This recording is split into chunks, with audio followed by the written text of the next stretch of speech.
Good morning. My name is Richard Rollins. I'm the collegiate coordinator for Baton Rouge Soccer Club, and we have a very special guest today, Seb Furness, assistant coach and recruiting coordinator for LSU, with a specialty in goalkeeping. Sebastian, welcome to our talk today, and how's things going for you? Rich, first of all, thanks for having me on. Things are probably like yourself in the soccer realm. It's been an interesting year. We've had to learn to kind of design new processes, navigate the system in a different way that we've never done.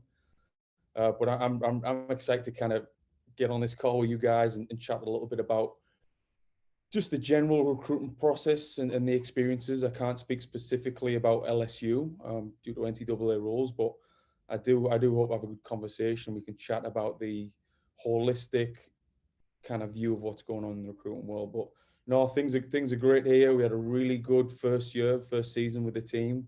We made some big strides on and off the pitch, with our culture, our system, our program, and then on the pitch this spring we had some big time results against some powerhouse programs that we felt was a really good sign of the direction we're trying to go. So things are great. My family's settling in well. Wife and three kids. My two little boys are actually playing rec soccer at Baton Rouge Soccer Club, and I'm helping coach on a Tuesday night, and so things are great. Thanks for asking. Outstanding. Let's start with the general recruiting landscape. Mm. I know you're really dealing more with the Division I piece, but across the board in the NCAA and AIA, the landscape has certainly changed. Mm. Can you kind of give me your viewpoints on what you think that looks like these days? And, let's kind of lead it into with some of the changes that have happened because of COVID, because obviously that's been a huge piece in how that's going to affect the future of recruitment overall. Yeah, so a little bit of background, I guess, on myself as well. I came over to play college soccer, and I played at the Division II level. So the recruiting process that I went through personally is vastly different from probably what is going on right now domestically within the US, whether it's Division I, Division II, Division III, and AIA. I can't speak too closely to some of those levels, but I mean, what the big change that has happened over the last couple of years was the implementation of the new recruiting rules.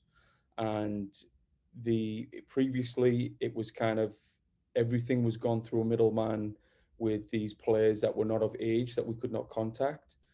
And now there is no communication directly to any recruits prior to June 15th of their junior year in high school. So effectively, June 15th, before someone enters their junior year in high school, is the first time we can make any contact on a phone, electronically, with a recruit. So that was only implemented last year was our first true cycle of that. But that has been a massive change over the last couple of years, and it's led to the processes of the colleges having to alter their strategy and their process with recruitment. So that's been the big change. For myself, I had a coach come over and watch me play one time, and next thing you know, I got offered a scholarship, and 3 months later, I found myself in West Texas of all places. So the randomness of what my process is vastly different from what the young people are having to go through now. Mm. Mm. Let's take a look at COVID and what the effects have been. Certainly it's affected the way that, we communicate. For instance, the Zoom that we're doing right now is one of the things that certainly has come online, is much more important piece. And we're really talking about using social media in a much more creative and different way than we have in the past. You kind of talk about some of the things you've had to do or some of the changes you've had to make in terms of your recruiting process, maybe looking at live streams, for instance, or things of that nature that might be a little different than the past. Yeah, I mean, as we talked offline, Rich, a little bit about the recruiting landscape and the impacts of COVID. And like I said, that June 15th is a big date for recruits. And the impacts of COVID have played into that massively.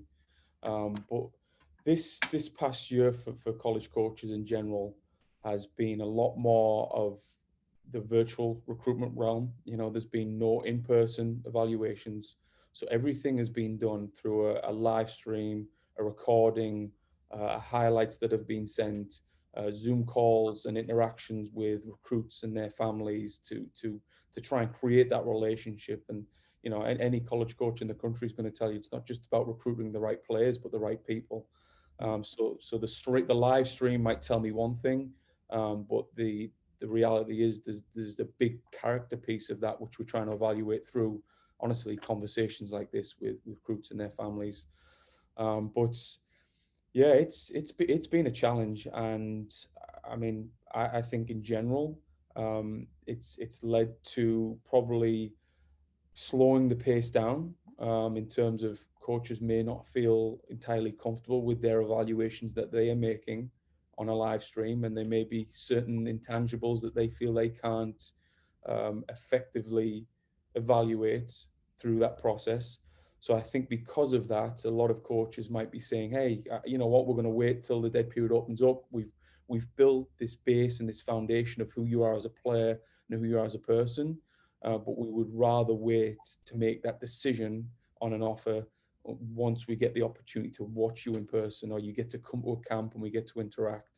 Now, having said that, I mean, there's what 336 Division One programs in the country with women's soccer, and I'm sure there's probably 336 different ways of doing it. So you might find other programs, other colleges that have felt really comfortable with the evaluations they've been seeing and with conversations like this, and maybe found space in the market to be a bit more aggressive and say, hey, I know one school is saying, hey, let's hold off and let's relax, but another school might be saying, hey, let's make a move now. Now is the time, and we feel really good about this. And as long as the player and the families do, then I think that's where choice comes in, and what people feel comfortable with.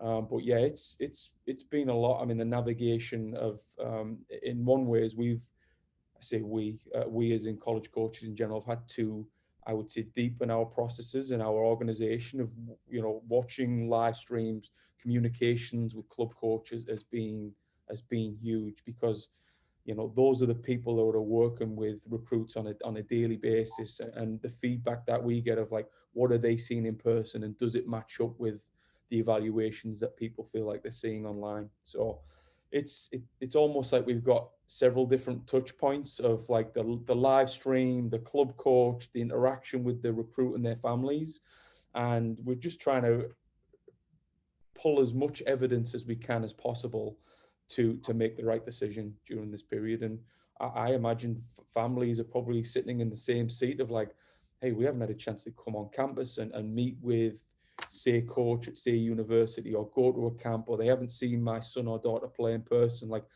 do they really feel passionate that this is the right fit? So recruitment is a two-way street, and we as in college coaches in general, I have to speak in general terms. I think everyone's trying to do their due diligence, for the most part, be as transparent as possible and say this is who we are and this is what we think the right fit is. But no, it's been a big challenge. But I do hope the lessons that have been learned over this last year, we are going to take forward with us once recruiting opens back up on June 1st, and ultimately it will deepen and enrich the recruitment process for coaches and recruits in general. A lot of the questions I get from parents revolve around communication do's and don'ts. And, Mm. as a recruiter, you get the thousands of emails of people that are interested in the LSU program. What are some of the do's and don'ts for parents and players that are interested in going to any institution, really? What are some of the things that, you're looking at emails or some of the correspondence you get that would lead to either, taking a closer look at it, or you're kind of saying, okay, this is kind of, by the boards? Mm. I think that is a brilliant question in our day and age right now as well, in the age of social media and Google searches, where we're all 2 or 3 clicks away from anyone seeing us a lot of information about us. I now come to the idea of, that the recruitment in general, each player is almost like an ambassador of their own brand. Like who are there as a player, who are there as a person, who is there as a student, and how are they marketing this to college coaches? So I think the process realistically will start when they are entering their freshman year in high school. I know that sounds really daunting and really early, but I think the rules will protect them from being bombarded from college coaches and like do this, do that, where previously they were not protected and offers were being made and they were being told to come on campus. But now they've got 2 years, the way I see it, to help kind of build their brand, to start communicating with coaches without the pressure, without the fear that the judgment that has been put in place that was previously there. So I would say, those players having conversations, and maybe it's too early to pinpoint what they want from this experience. I mean, you'd ask me, Richard, 16, 17 years old, even what I wanted, I could not have told you, and I probably only figured out once I was 22 years old the direction I really wanted to go. But I think starting the process early and getting comfortable with what is going to come on that June 15th, because the reality is once the floodgates open, it can be really overwhelming. And if you haven't put something in place at that point, I think that's when you can fall behind the eight ball, or it can become overwhelming. So, it can be as simple as creating a list of what schools you may be interested in at this point in your life for whatever reason. It might be because you see something on TV on a Saturday afternoon. It might be because of an academic program. It could be weather. It could be family in a certain location. And start to do a little bit of research on that program. Start to watch college games online. Start to make connections that you feel with those programs, and then start to email those schools. Now, with the do's and don'ts point of what those emails and what that structure looks like, I think this is where that brand and that first impression is really important. And you know, I've like you said, we've seen thousands and thousands of these emails, and some incredible ones, and some that get deleted instantly. Quite honestly, with you, I'm speaking in general, of course. But I think the structure of it is important. How you present yourself, the information you put in there. It does not have to be this 3-page essay of your life story and the first time you kicked a soccer ball, but just why are you interested in the school, a little bit about you as a player, what are you looking for in a college experience, and then some context in terms of a highlight video. So maybe it's a picture if you don't have highlights at this point. Maybe it's expressing, I'm interested in coming to a camp or learning more about the school, or hey, do you have a questionnaire that I can complete? Because what the rules do permit is that before June 15th of their junior year, we can send them camp information, we can send them recruiting questionnaires, we can send them general university publications. And effectively, that is a way within the rules that communication is taking place in terms of if say coach from the University of Texas was receiving an email from a freshman, and it was like, hi, my name is Sally, this is who I am, this is where I'm from, this is the club I play for, this is why I'm interested in your university. Hey, I'm interested to learn more. Do you have a recruit questionnaire or a camp email? We can respond to that and send them that information. And that is a way that a player can then get on a radar. It's a very large radar at that point, but at least something has been built, a connection with that school. Mhm. So I would say that first contact and that structure of the email and sending the pertinent information to the coaches of the schools that you're interested in at that point in your life is a great place to start. And we're kind of getting to the point where we're kind of finishing up our first conversation. But something that came to my mind is, we see a lot of things about ID camps now and identification, and we're in and around that area.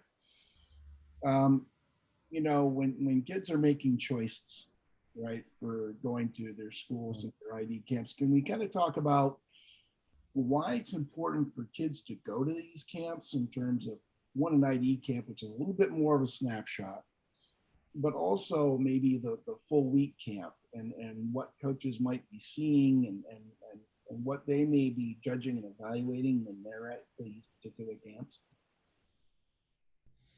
Yeah, I think camps is, especially as we talk about the landscape and navigating the roles.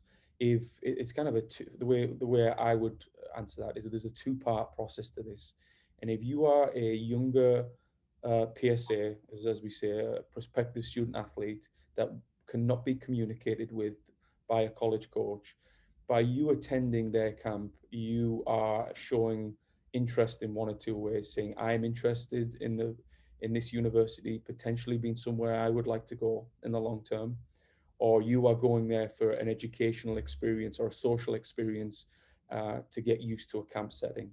And I would encourage a lot of younger people to experience camps, to go out and understand what this setting is and what is going on at these camps and how it is structured, and get comfortable with that setting. Because once June 15th comes around, and you are then, or even slightly prior to that, before we can contact those sophomores and maybe to camp in May, and we can contact on June 15th, then it changes a little bit of an evaluation process.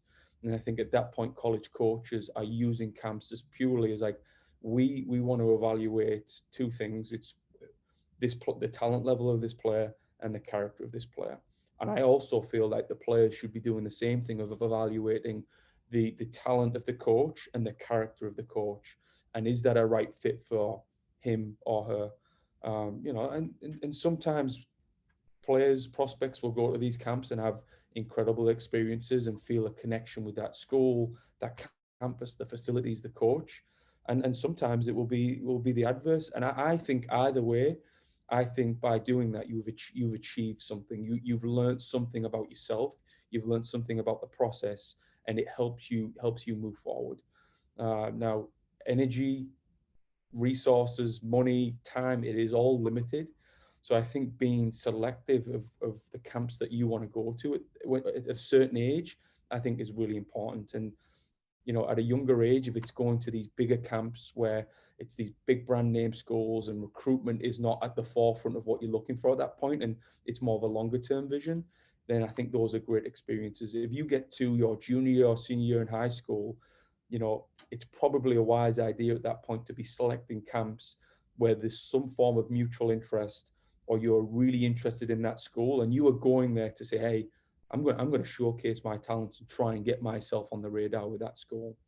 So there's a lot of things that go into it, but yeah, I think there's more of the different thought processes and depending on the age of the players. Sebastian, it's been great for our membership to hear, and I know that the LSU program has grown tremendously under Sean, yourself, and your coaching staff. A fabulous spring season, and definitely the heightened interest within our club for our players to see your program and have it have such a great example of a well coached, well organized group in our proximity is a tremendous, going to be a tremendous attribute to our club and our kids. I want you to thank you for taking the time this morning to be with us, and look forward to some future sit downs on other topics, and being able to do a little more. I consider this like a coffee shop type thing, and looking forward to doing many of these with you. So have a wonderful day. Hope you've gotten everything you need for the program for next year, and we're very excited to see the progress of LSU soccer over the next year. Thanks so much, Seb. Thanks, Rich. I appreciate having me on. Enjoyed the chat. Take care. Bye-bye now.